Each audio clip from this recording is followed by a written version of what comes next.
আব্দুল্লাহ ইবনে আব্বাস রাদিয়াল্লাহু তাআলা আনহু হতে বর্ণিত, নবী করিম সাল্লাল্লাহু আলাইহি সাল্লাম বলেন, আমাকে দোজখ পরিদর্শন করানো হলো। আমি সেখানে দেখলাম তার আদিবাসীদের অধিকাংশই স্ত্রীলোক, যারা কুফরি করে। জিজ্ঞেস করা হলো, তারা কি আল্লাহর প্রতি কুফরি করে? তিনি বললেন, তারা স্বামী এবং কারো উপকারের প্রতি কুফরি বা অকৃতজ্ঞতা প্রকাশ করে।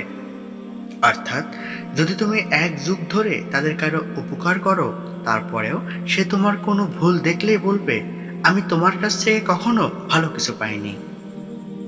মূলত আল্লাহ তাআলাকে অবিশ্বাস করাকে যেমন কুফরি বলা হয়, তেমনি অকৃতজ্ঞতা অর্থেও কুফরি শব্দ ব্যবহৃত হয়।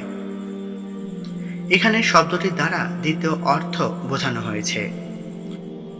কেউ মহান আল্লাহ তাআলার প্রতি অবিশ্বাস করলে সে কাফের হয়ে যায়, কিন্তু স্বামীর প্রতি অকৃতজ্ঞতা প্রকাশ করলে বা কারো উপকারের প্রতি অস্বীকৃতি জানালে সে কাফের হয় না।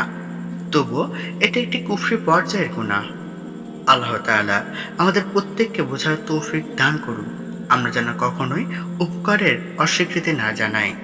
আল্লাহ তাআলা আমাদের জীবনে সকল গুনাহ খাতা ক্ষমা করুক। আমিন।